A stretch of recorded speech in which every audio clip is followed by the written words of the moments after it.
kidding. Oh, No. all right, bad kids, Funny take your part. sleazy. Hey, listen, we are live. Get with it. It is Brian from SeacoastBeverageLab.com, and guess what? We're back for the 117th episode of the Seacoast Beverage Lab podcast for this Wednesday, July 22nd, 2015. Man, welcome back, Sean and Carla, from a long trip. We're going to be talking about that pretty much because we all hear about Asheville beer, but I want to hear more about the beer from Asheville, not the breweries that moved to Asheville. So we're going to get to that very, very soon. I am here back from, I didn't go to the conference, but I went to Portland. I can talk about that a little bit. And I'm drinking what I got in Portland, the Allagash House beer, and very tasty. Man, Oh, that's Portland. Oh yes, yeah. I was making a quick jaunt over to PDX, and I'm back here. No, it's Ben Watts and I went up to Portland. We split a case of that, and I'm about like 3 more left. It's that good. I love it, and I'm chasing it soon after with coconut water because I got an addiction recently to that. It's not beer, so I can't talk about it on the show. But Carla, what's up? Hey, how you doing? Carla, Beer Babe Online. I like you said, just coming back from Asheville. Going to work Monday sucked. I will tell you that. It's really hard to detach from that community, man. Went to Asheville. I'm drinking out of an Asheville glass, although my beer is actually from California, so I've got a Green Flash Citrus Session IPA. Honestly, the aroma, a lot better than the actual taste on this. Like, it doesn't live up to its aroma. It has a really fresh, crazy good, like, citra aroma, and then it's kind of, it's okay on the body. So, yeah. All right, then. But And we got great. it smells great. It's like a candle. It'd be a nice candle. You can't eat the candle. So, Shano, sporting the Growler Phil's cap? Sporting the Growler Phil's cap out of Montana. I'm also currently back. I did have an extra day where we actually flew in and out of Charlotte to make, because it was Yeah, we did too. big difference in the cost for it. So we came back on Monday night instead. And for tonight, I went back home, but actually far away. I'm drinking a Brew For Your Die IPA from 21st Amendment. Nice. I have a I almost Sorry. brought those Hell or High watermelon that I have in the fridge, but it's not hot enough to drink. I have a bunch of beer from the trip, but unfortunately I planned poorly and I did not put it in the refrigerator. I must have come back. We came back with probably combined about 15 different beers and about 10 different glasses. Can we left maybe half of our glassware collection there. if you end up opening some of those bottles, just give me a jingle. So I'll be there maybe. If not, or I'll just watch your on tap feed and say I'll show up. On Monday night in the plane, my brother says, "Hey, turn this channel." I was like, it was the Undertaker doing his big comeback. Welcome to the Monday Night Raw podcast. I'll talk. So we may have to open up a Wicked Wine, Yes. from Wicked Wine at the Aldrich House. Oh So, man, and yeah, we got SummerSlam. We got SummerSlam coming up next month. Brock Let's Lesnar do versus Undertaker. Actually, the last time they fought, Sean, you fell asleep on my couch, so it's pretty good stuff. Hey, Sounds really, really awesome. Not with me. it was a very exciting match. So super awesome. But yeah, so I'll get myself out of the way really quick because I want to hear kind of more about Asheville, and that's kind of what this is just kind of talking about what's been going on the past couple weeks. Really quick, I went up to Portland on Friday for the night with Ben Watts and completely tore it up. I didn't check into most of it on Untappd, but I remember everywhere I went. But a couple of highlights were not even beer related. One was my super favorite highlight was this place called Escape the Room in Portland, and pretty odd scenario, pretty scary. Me and Ben and then 8 other strangers meet next to this room where the subway is up by Arcadia in Portland. No sign. It just says go up here and take a left. We go inside, and it's this big room. Escape the room, and this guy tells us you have 1 hour. I'm going to lock you in the room. You have an hour to get out of it. There's clues and stuff. We get in there. There's locks on a door that we have to get out of, and we basically got an hour, and we did it. We found all the clues we needed to. We got out within I think we had 15 minutes left. Wow, that's awesome. Yeah, I won't give away any spoilers because I totally want you to go. And the reason why I say that is there's only one scenario at the time.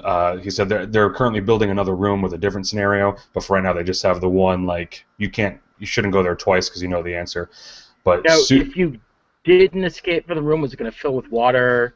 Was it Yeah. going to compress like in Star Totally. Wars and like Yeah. you know, in the big trash room? Yeah, and I was that's what he said. But what no captor ever would say is, he goes, you have 60 minutes, and honestly, if you have to get out, go to the bathroom, just knock on the door. So he was like, so there was a way out. It was just he said go to the bathroom, but it was kind of. We didn't really feel super tense, but there was this huge 40-inch TV that just had the countdown on it. There was cameras in each corner of the room where I imagine the guy on the other side of the door was watching us, kind of like the Saw video movie. But it was super cool to use your brain that way, like trying to solve people's you have to work as a team, which I'm cool with, but some people weren't. But and someone had a bad BO. Ben will tell you. I mean, when you get into one room and one person has that smell, it's like, we got to get out of here faster. That was my bus seatmate for the very last leg of my trip home from the Beer Bloggers Conference. And girl looked totally normal, just, some 30-something chick sat down next to me, and I'm like, okay. And then I'm like, oh, boop. Yeah. Total BO for 2 hours. It was so nasty. Yeah, but I totally recommend it. I believe it's escapetheroomme.com to check out. I don't know how much it was because Ben treated me to it and surprised me with it, which is kind of crazy. How do you find out about it? I don't even know. I think it was honestly. There was a story in the Press Herald or something about it. I had a little bit of buzz once it started to open. Yeah, I think he was looking for, because obviously we're beer fans, but he wanted to try to find something that wasn't beer related but also awesome, because we always go up there and really we know all the places to go. So he kind of just searched that. Definitely went to Arcadia and took over the PlayStation 4 and played Rocket League, which Patrick DC in the chat and I have also been playing a ton of. And if you're listening to the podcast and want to play with me, just send me an email, because me and Pat, we are ripping it up on that soccer field, and I even play well super drunk, which is also awesome. But lastly, besides going to Bissell, Austin Street, Foundation, Allagash, we went up to Oxbow, obviously Ben's first time, big fan. We found a place called Lincoln, in I believe it's on Market Street in Portland, and no sign whatsoever. You go downstairs where there's an ATM, and there's a filing cabinet that you basically open, and then it's into a a nice little speakeasy. Very, very cool. But I would totally recommend checking it out. It's kind of like has pre-prohibition style cocktails and decent okay draft list. But yeah, totally check it out. It's called the Lincoln or the Lincolns. Either way, awesome. Carl, you've heard of it, right? Currently has a speakeasy, and Nashua is about to get one. Oh wait, really? Kind of just the one in. You have to know a password to get in. Yeah, it changes every week or something like that. Yeah, you're gonna see it online, and Nashua's is actually the storefront may be a bookstore. Okay. Yeah, and Sean, I know the right book to pull to be able to open the door. Oh, that's awesome. Though. Now we're talking. That's kind of like secret Scooby-Doo kind of crap. Exactly. Nice. Yeah. That's neat. Yeah, Sean, the Oxbow you went to was the one in Portland. Oh, okay, sorry. Which is fine, but Coucher Corner is as good as ever, from what I've heard. I thought you made the trek all the way up there. I heard they got a new sign because they got it stolen last year. So. Oh, they got a new sign? Oh, cool. So it says Coucher Corner, really big. Yeah. Oh man. But yeah, but, honk your horn. Shout out to Active Beer Geek. I ran into him at Thirsty Pig. Oh, wow. And I'm always waiting to try to find, like I was telling Carla, trying to find someone that I know, and then it happened to be him. And I was like, you're such a good sight for sore eyes, because Carla's down doing her thing in Nashville, so it's cool. But enough about Portland, because we talk about Maine a ton. So and this podcast is sponsored by Portland. So however you want to take it, Sean or Carla. I mean, Carla, do you want to start by kind of your BBC experience, and then more so kind of like what the Asheville beer scene is like compared to? Sure. So we can kind of run down to kind of what some of the big things were that we did while we were there, but just in general, I had a fantastic weekend. It was a great mix of people that had that I had we'd obviously met at previous conferences, but also a whole bunch of people that I had been talking to online that I had not gotten a chance to meet until now, including just a couple folks that we've been going back and forth for quite a long time. So it was really fun to catch up, and the location was great. Asheville is a really cool city. Ended up drinking a bunch, but not too much, so I ended up all right by the end of the weekend. But I also, and we'll talk about it a little bit later, I also co-presented a session, the very last session of the thing, and that was okay. And no, but I have to say, the sponsors and the city of Asheville like went kind of above and beyond crazy good. I have never seen, I was telling Brian before we went live, I don't think I've ever seen a city that is so happy about and proud of and like, holy crap, pushing their beer scene as Asheville. Kind of everything they did just kind of oozed support, and the more the merrier. There were literally breweries like that were across the street from one another, and they were all doing fine as far as I could tell. But so many breweries.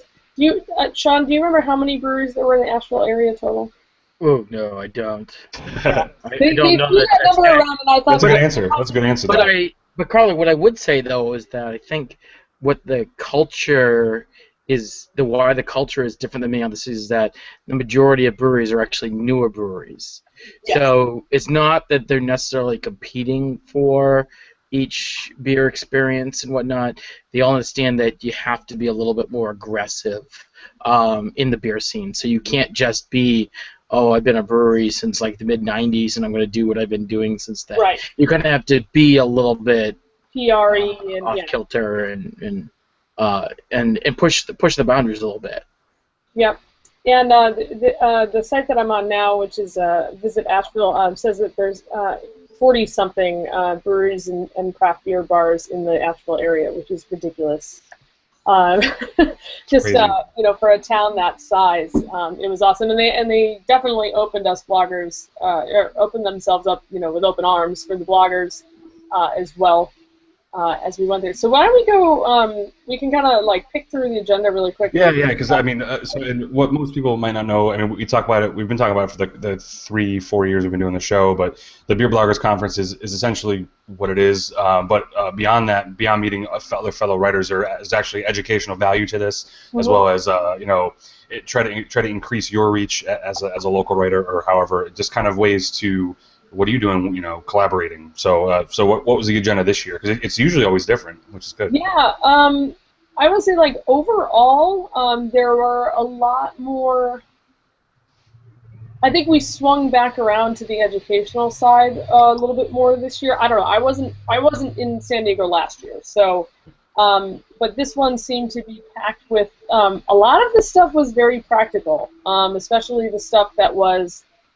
Presented by bloggers themselves, and there were definitely some really cool, just really cool opportunities to see some of the bigger breweries also. So yeah. It kicked off with the keynote by Julia Hers, who has done it every single year there, and she kind of runs down a whole bunch of stats about the growth of craft beer and where we fit in that and where things are going. And I always love that. And she's go ahead. So the funny thing was that Amber, Ryan, and I experienced the Julia presentation from afar because we were riding in a car watching it from Carla's Periscope. Yeah. Oh, no kidding! Nice. So I think the key word for this year's BBC 15 was Periscope, and for those who are listening now not aware of it, it was fun. Periscope is an app that was bought by Facebook, right?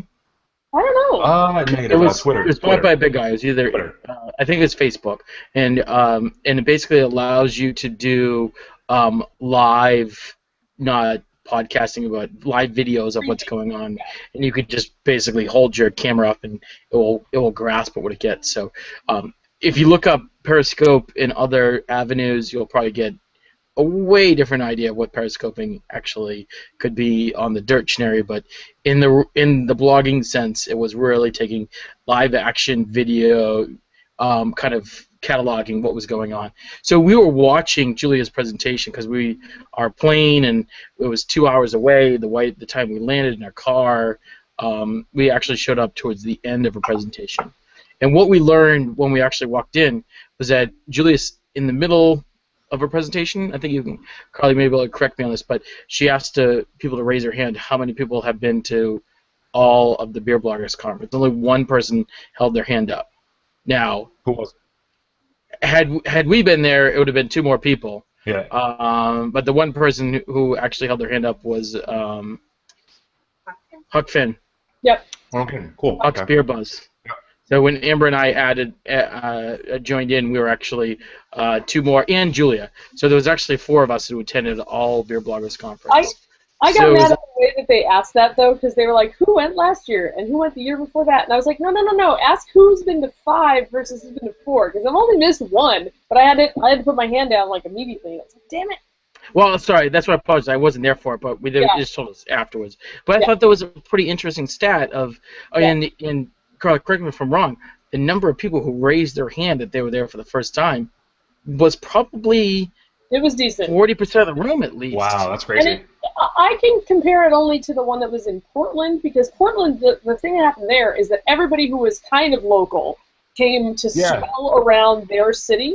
Yep. And I think this happened here, too. There were a lot of people from, kind of those few states surrounding North Carolina, if not the Asheville area themselves.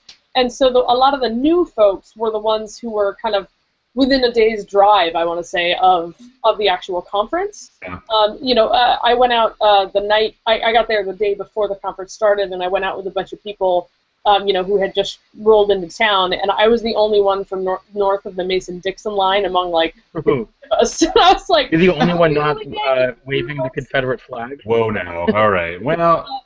No, but it was, but it's people like, Huck, and it's, he's, and then Gerard from Florida. There were a lot of people from Florida there, Georgia, Mississippi, a lot of that area. And it's hard for people like them to go to the West Coast and go to all the way up to Boston. So I think there's always going to be a contingent of people that are going to show up for the one that's near them and then just kind of sit out the other ones. Yeah. I mean, it wasn't my approach to it. Obviously, my approach was move finances elsewhere to something different. But knowing that I'm definitely missing interaction with some people that I interact with online, but it'd be nice. It's always way better to have a beer with these actual people and talk to them. Yeah. But I peeked in at one of Carla's Periscopes. I watched one of Ryan's. I watched one of, I think it was even Huck Finn may have did one. Because what's cool about the app and Periscope is like if whoever's on your Twitter, if they go live, it pops up on your phone. So it was cool to be like, okay, well, what are they watching? So it archives it for a certain amount of time. So it's pretty neat. Unless they. And I apologize. It's Twitter that owns Periscope. Twitter owns it. Yeah. I apologize for that. That's fine though, because when you set it up originally, you can basically make it broadcast so that it shows up on your Twitter. So I did that for Julia's. That's how you found the Periscope of it that I was doing. But then there's another setting if you want to actually save it. Oh right. So it gets archived for 24 hours. Yeah. Now it's only visible to me.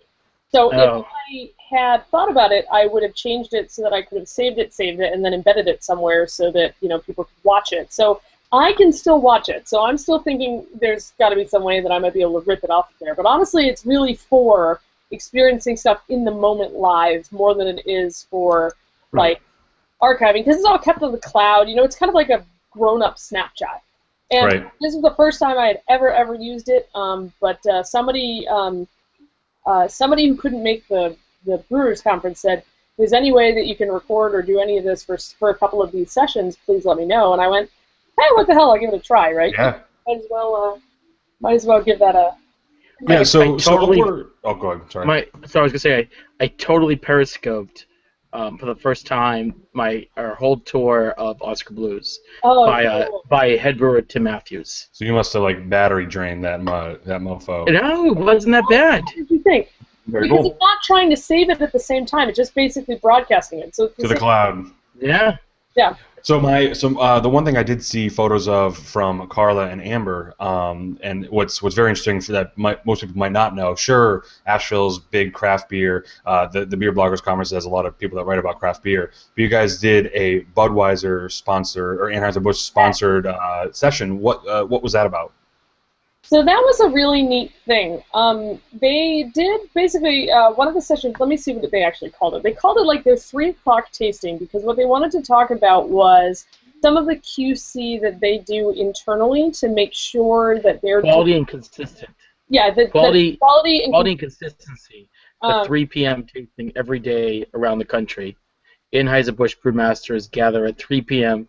to evaluate the day's brew. The process is unique to Anheuser-Busch, and the brewmasters involved take great care to assess every part of the beer they're making to ensure quality and consistency. So we show up, and they give out a couple of beers, a couple of bottles that are kind of like paper labeled to each table, and then they set up a couple of sets at the front of the room. And I didn't know what that was for, but then they asked for volunteers, for people to sit up at the front of the room, and of course my hand shot up reflectively, so I ended up sitting at the front. And at the front, they had more samples all the way through of the whole thing. So basically, the tables got, I think, about a third of what I was tasting up front. But I'm glad I brought my phone because the guy was talking a lot, so I didn't get a chance to comment on any of it, but I was commenting on Twitter as we went. But basically, they went through tasting from... Pause for 1 second. Yeah, go ahead. So we had a brewmaster from Anheuser-Busch, yeah. And he legitimately goes, does anyone in the room would like to, and that's Carla's arm, there's like to.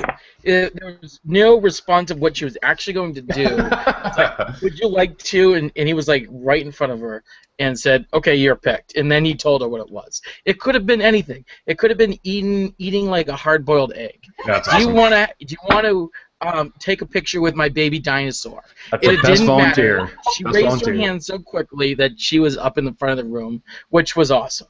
Yeah. Just saying. Yeah. Well, part of that was that, if I was going to write, an article that was going to get me, a crazy amounts of views that was about the Anheuser-Busch ad, you'd be damn sure that I'm not going to turn down a possibility to participate in some kind of a tasting that they're doing. That's if you're focusing on SEO. No, do not. Oh boy. So the guy who came from Budweiser was actually one of the brewers there, and he wasn't wearing like Anheuser-Busch like logoed stuff. He was kind of just up at the front of the room, really like cool guy, great demeanor, and he basically told us about how they basically taste any like of the water and the beer as it goes all the way down the process. So the first sample up at my thing was actually the city water that they pump into the brewery. So you taste it then, and then they filter it, and then I got to taste the filtered water, and then I got to taste the reconditioned water. Yep. So it's like, and then there was one that was just rinsed water. So they even test the water that they rinse down the shit with. Yikes. It's like, whoa. Yeah. And they tested it to make sure that it tasted okay, because if they were rinsing it out and saying it was clean and the water tasted bad, then they knew that it wasn't actually clean. Yep. Right. Kind of insane. Jeez. That's cool. And then they had, they also had on the tables, for us anyway, they had some of the malts, a little bit of rice, and a beechwood spiral. So this is that whole beechwood aging thing. All right. Where they use that essentially as a surface area for yeast. They're not actually looking to get like a wooded flavor from this, and in fact, it's probably one of the most neutral, like not smelly woods ever. Like you can probably chew on it; it wouldn't taste like anything. Yeah. And, now, did you see the photo of me pretending to chew on some yes, beechwood? I did. So the first, one of the first samples, I think that you guys, what did you guys have at the table? So you had. So we had three things. Yep. We had wort. Yep. We had unfiltered, and we had finished product. Okay. So what was the beer, by the way? I mean, maybe you Bud, mentioned it. like Bud Red. Budweiser. Gotcha. Okay, cool. Bud Heavy, as they call it. Oh, yes, for sure. Bud Heavy. Or Bud Red, the same thing, same deal. Oh boy. Yeah. Cool. So they let us test the wort. So it just tasted like your basic wort. And Budweiser, what they do is when they brew at a higher gravity than they need, and then they dilute it at the end to make it into the strength that they want. So they had the wort, which tasted like wort, and then they had what they nicknamed the chip beer, which is basically the fermented first runnings. Basically, it's like the first stronger beer that is eventually going to become Budweiser. Yep. And the consensus in the room was that was really flipping good. So there was like a hashtag that started that said "sell the chip beer." Like somebody asked him, like, "Why don't you sell this?" He I don't remember exactly what he said to that, but but it was something that we were like, wow, this tastes really awesome. And then I think it was 6.5% at that point, and they bring it down to about 5 to 5.5. So they bring it down almost a full percentage point. Even the wort, though, when you're drinking it and you're like, this actually tastes like the wort of a homebrew that I've had. Sure. Yeah. And so it was pretty cool at that retrospect of having. So the 3 different bottles, one was capped, one was a screw top, and one was all actually finished. So it was kind of like they specifically took these samples and packaged them up to send to us for this conference. yeah, and they It was overnighted them or whatever. They were like from the and they were all from the same batch of the same process. Very cool. Which was really cool when you think about it. No, I mean, if you're done talking about that, is there anything else that like other presentations or anything that was? Oh yeah, but just on that one last topic though, I think as Carl kind of mentioned it, there was no Anheuser-Busch or Budweiser rhetoric. Yeah. There was nothing of. Could have been. You know what I mean? But did they ask like the standard? Hey, sorry, we're here. It's Budweiser. Don't shoot us. No. Just kind of like here we are. He said, "I'm a brewer. This is what I do," and he made it very interactive from the beginning. And he was very explanatory of like, I want to tell you exactly what our day is like, and our day is no different than any other brewer. And that we have so many checks and balances that we can look at things from other angles that maybe a small brewer can't. So it was kind of like if you want to make beer, his biggest point was we make the same beer every single time and make sure it comes out the same way. But sometimes you have to do things differently in between to make sure that because the water at all their plants are different, the malts may interact in a different way. Okay. He did tell us, because, what was it, 12 IBUs is a finished Budweiser? Yep, something like that, 12 to 15. 12 to 15? Yeah. But people asked questions, and he answered all of them. Very cool. Which was nobody asked him about pumpkin peach. No one asked him about everybody any videos. was very respectful, which I appreciated. Yeah. But also, they weren't afraid to ask about what was actually going on. Like, so it became very clear the minute this guy opened his mouth that he was not the smarmy marketing dude. You know what I mean? So that people didn't have to throw those gotcha questions out there because it wasn't fair. You know, that's not his job at all. The whole, nobody asked. So it's just what I liked is that a lot of people did ask questions and they got good answers, I thought, and a lot of us came walking away from that going, I thought I was really going to hate that whole thing, and you know what? I can't imagine that there's a single brewery out there that doesn't respect the processes and the brewing techniques of Anheuser-Busch and doesn't wish that they could spend 2 weeks learning from a production brewer some of the things that they could learn and improve their own processes. And I think that's even from our perspective, that's the way many people in the room took that same thing. That I want to be able to learn here and use that opportunity, because if it had gone in a different direction, we may not have had the same experience. Right. Cool. Yeah. So a couple other quick hits. Like what else have you? Sierra Nevada. The visit to Sierra Nevada was basically a pseudo-religious experience. So how the hell was that? Because I saw the pictures and I'm like, I only saw one. I'm like, I'm not looking at this anymore. It's awesome. It starts with getting off the bus and looking at a literal receiving line where the first person who shakes your hand is Ken Grossman, followed by Brian Grossman, followed by 3 German brewers who were there because they collaborated to do Sierra Nevada's new Oktoberfest, which we got to sample in the backyard with an actual mini Oktoberfest, complete with a dude in a tuba and accordion running around. It was just. It was one of those things that I was just like, how did all of this happen? Yes. And that was after getting the tour personally from either Ken or Brian Grossman, and just being in awe at how shiny and wonderful and solar-powered and water reclaiming and whatever the whole place is. I could have spent a whole day there. Yeah, that's how it should be. The place was like going to. The place was like going to the Wilderness Lodge in Disney World, where the Wilderness Lodge is this massive, amazing-looking place. And then you go and look at these pristine copper kettles that are like bigger than man, and you're like, and they're so shiny. Whoa!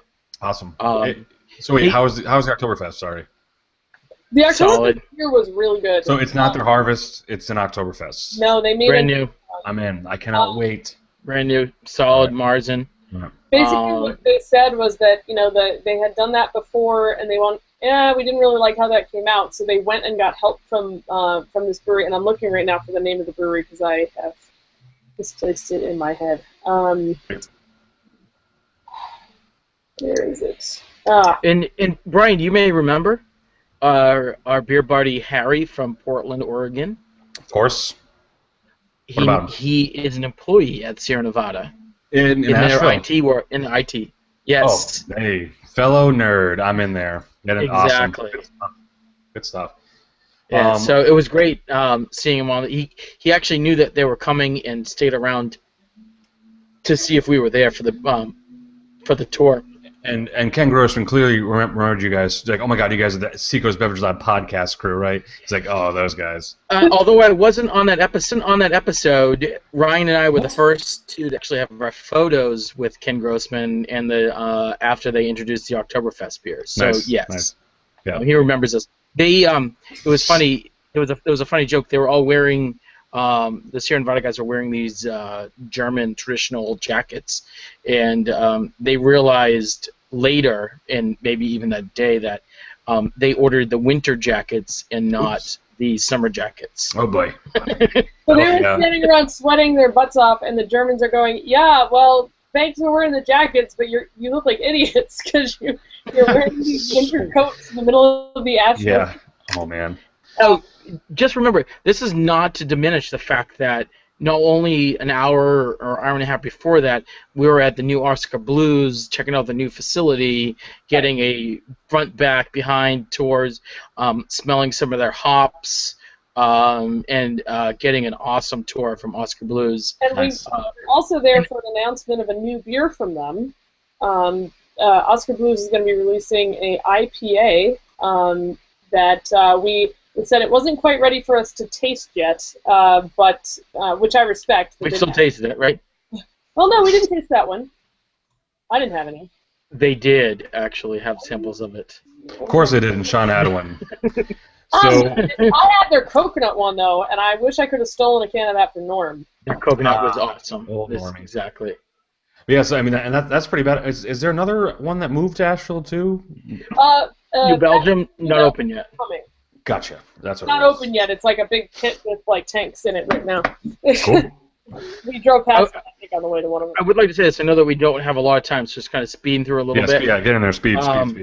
One of the best contents for bloggers was, if you missed it and you didn't wake up on time, was Saturday morning at 9:30.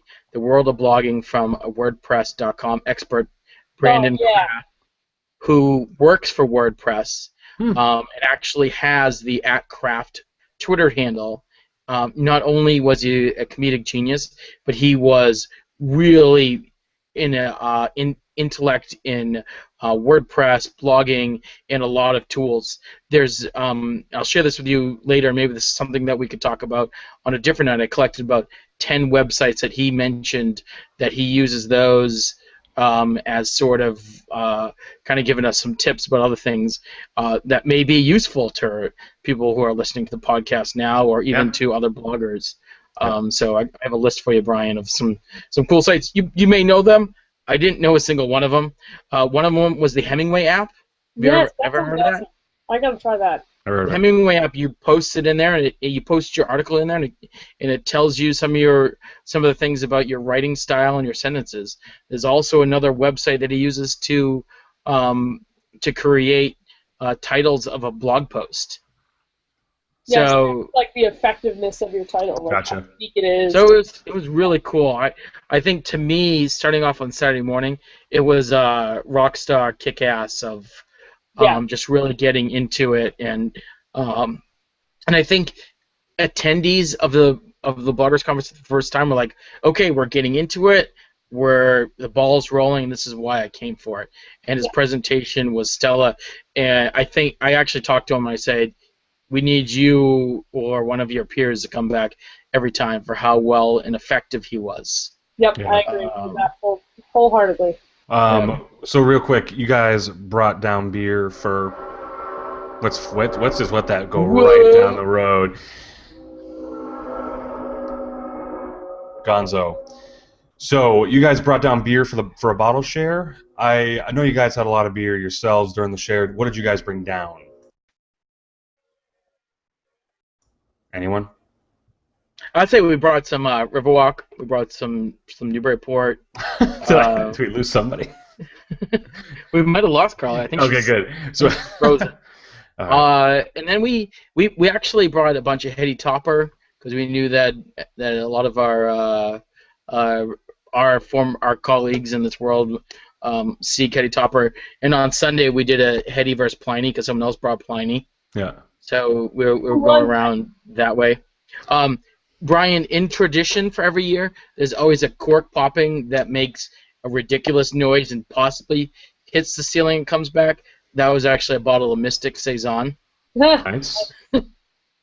Sweet. And Carla, what did you bring down? Or did you bring anything? For the night of many bottles, I brought Maine Beer Company another one, which everybody's obsessed with lunch, but I really dig another one, so I figured that'd be a little harder for people to get. So people really like that. And I also brought Main Island Trail Ale, which was from Rising Tide, the Mida in the can. Nice. And a lot of people really like that. I gave a few of those away. And then I brought a cool ship for one of my blogger buddies, Carla and Tom, out of Ohio. So I haven't seen them in a while, and I know they're super into sours, so I packed that along to give to them. And I came back with a kind of a very eclectic mix of random beer, but I couldn't fit that much in my suitcase, so I ended up, bringing a little and leaving some behind and kind of trading a little bit. That's awesome. Yeah. What was I gonna say? So, and it should be known that they've changed the name to Beer Bloggers and Writers Conference, right? Or Writers Bloggers, whatever. But needless to say, podcasters can go, media influencers can go as well. It's kind of like allowed. Podcasters are allowed. Well, yeah, I mean, they are allowed, even if I forget that I am one when I'm up in front of the freaking stage. So Carla was up doing a presentation. We're shutting this thing down. Every other presentation, she was checking her phone, texting back and forth, and I wrote, "Remind people we do a podcast." And I talked to her later. And I go, "Oh, I didn't read my phone." I was like, "Damn you!" No, that's all right. Screw not while I was presenting that one, but it's funny because I introduced myself and I'm like, blah blah blah, the Ballard, blah blah blah, Maine Today, blah blah blah, the Beer Babe, and then I can picture Sean now going like, just doing this like. Carl, I didn't raise my hand. I wasn't trying to call anyone out. I was just giving you a text message. Right. This room was a lot of respect in the room for the whole time. Yeah. And that's cool. But that was important. And I know in past times it's been a little bit loud, and there's been a bad kids table, and really the bad kids table just opens beers, and sometimes they make noises, and that was kind of the extent to it. Yeah, I mean, so my point to saying podcasters are allowed it's now it's kind of, if you're involved in beer in some way, shape, or form, I can't see a scenario where you wouldn't be denied a ticket unless they're sold out of Beer Bloggers Conference, because at the end of the day, it's not just about the writing, it's about how you influence other people via whatever media you think. So can you announce where the next one is before we kind of close out the show, or is it public? Not? Yeah, it's public. It was announced at the end. So where is 2016 Beer Writers and Bloggers and Influencers Conference? I hope you like some Cigar City. Because it's in Tampa, Florida. Beep beep beep. Nice. Yep. Interesting. I'm pretty psyched because my dad lives down there, and we get to see some cool peeps like Darwin Brewing Company and all that stuff. So that's gonna be fun. It looks like it's about 1 hour away from Walt Disney World. So let's go. Let's go. Perfect. So, did they no date yet though? TBD. July something. I don't know. No, they actually it's July. They have the date because I raised my hand and asked. I just didn't remember what it was. Yeah. That's awesome. So and it's another. It's cool because it's not another. I say San Diego or Portland, in that everyone knows that there's beer there. We're gonna find a lot of nice beer that's local to that town, which is gonna surprise everyone, I'm sure, that hasn't been there. But let's real quick, Sean. I know you're typing some good stuff, but I mean the live blogging you can skip. But how is Kim Jordan's? Well, I was going to say live blogging is probably the key thing that we always have to do every single time. Right. and you have it's like speed dating with breweries. Right. So basically, a brewery comes to every table and introduces a beer. And there was 12 of them every 5 minutes. Cool. And which was awesome. But Sweet. the keynote speaker in sort of some past participants kind of voted on this for the past 4 years. We finally have been welcomed with the presence of Kim Jordan, who is the co-founder and CEO of New Belgium. Nice. And she presented to the room of sort of the beginning of New Belgium to all about really where they are now. And she showed some early on pictures of her and her mummy jeans and working bottling and kind of getting down in the nitty gritty, and kind of talked about where New Belgium has become and how that they are in the community right now. So Nice. it was a really good presenter for our group, and I think it really resonated with everybody. Awesome. Carla, no. So Brian, just so you know, so at the end, I had my hand up for a while, and she wouldn't call on me to ask a question for some reason. I don't know why. She picked everyone but me, and so Weird. I'm sitting there, raised my hand. There was some weird issue, and so finally, when she did call on, I stood up on a chair and I asked my question, and I started off by saying, we thank you for joining us, and we appreciate that for New Belgium and what that it's helped for the community in the past. Yeah. I mean, as originally for me as a beer blogger in 2006, 2007, I was getting press releases from New Belgium, and I was posting their stories all the time. Now I still get them now, and I pick and choose what things I'm going to write about from New Belgium. But I really appreciate the fact that they reached out to beer bloggers to help spread the message. Oh yeah.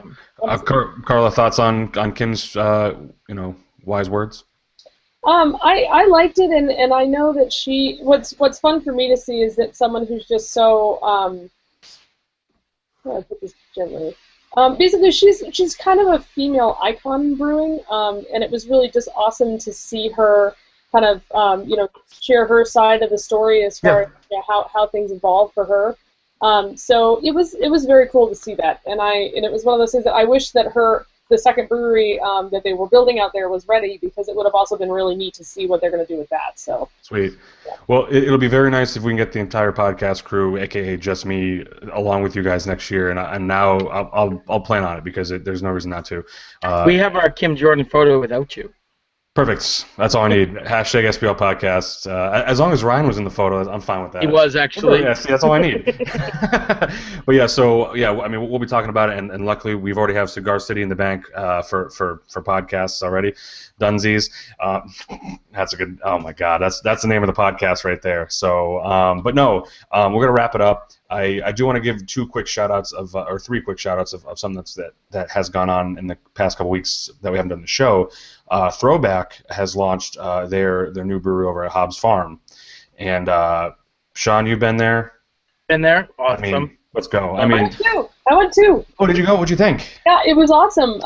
And I think it was the weekend after opening weekend. I ended up going there with a bunch of friends, and it was great. I think the weird thing is you know, obviously it's a new brewery. They moved their stuff across the street, but what people don't realize is they went from small brewery to big brewery and restaurant. So whoever brain was behind the business plan of combining the two, I can't imagine how much sleep they lost, but it pulled together very, very well.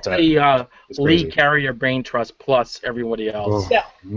And they're probably white. Oh, they must be, and it's super fun. I definitely it's open now, so definitely check it out if you're in the area. You definitely can't miss it. It's on Route 1.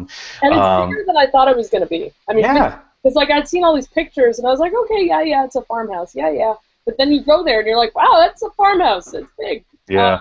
So they're opening an outdoor area pretty soon too, to eat, with little tables outside as well. So get out and enjoy your summer. Nice. So that, yes, and then what opened up, I believe, a couple weeks ago, maybe a week before Throwback, Row 34 in Portsmouth. I send people to Jumpin' Jays for seafood a bunch. I send people to Sir for good seafood. I think Row 34 has its stake in the ground as the best seafood I've had in Portsmouth. Whoa, mind blown. If not the bit, hammer time.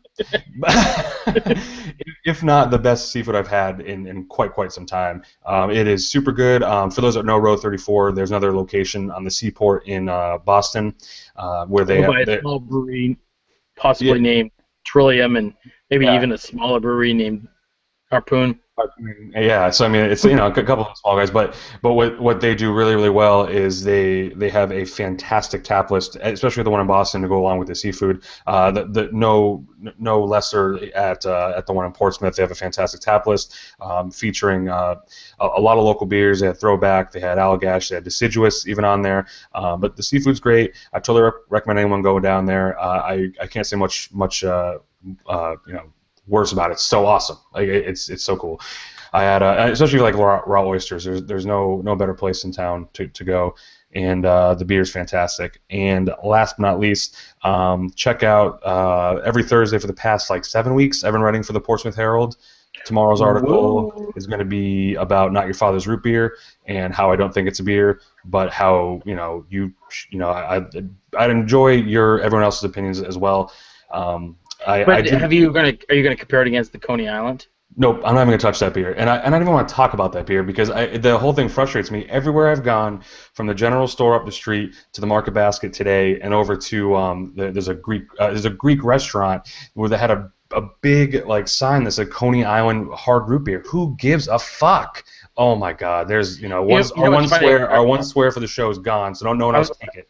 I was actually talking to one of my brewery friends today, and I said, they're coming out with a new beer just for it's a Marzen for the Oktoberfest time frame. I was like, you should just call it blah. It's actually Not Your Father's Root Beer. Yeah, that's true. Yeah. Oh my God. Yeah, my point being is I've been running for the Herald, but tomorrow is that.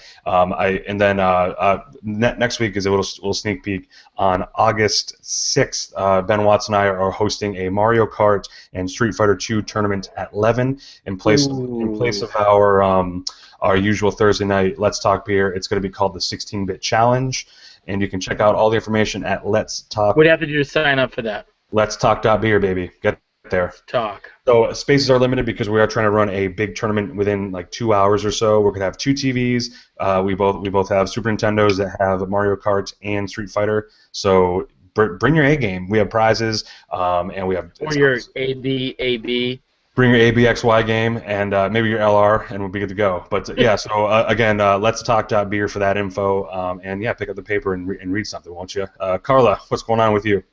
Big thing this weekend is the Maine Brewers Guild Festival. I've been looking forward to this all summer. Yes, so, we talked about it last week or 2 weeks ago. Yes, so if you haven't gotten tickets yet, the VIP is sold out, but they do still have some general admission tickets left. Go get on that, because if you're anywhere near Maine this Saturday, that is where you need to be. It's over at Thompson Point. I'm really excited about it. Every brewery is also bringing a guest brewery with them, so it's going to be Maine beer and beer from away in the same place. Food trucks, music, the whole 9 yards, places to chill. Nice. So definitely, I'm very, very excited about that. Cannot wait. Awesome. Yeah, I mean, and if our conversation with Sean, I'm an idiot, because we had 2 Seans. If our conversation with Sean didn't help you buy a ticket, I mean, I don't know what's going to, because that festival looks ridiculous. And good luck with that, Carla. I will actually be down in Ipswich with Momo, friend, old host of the show. I'll be visiting him for the weekend.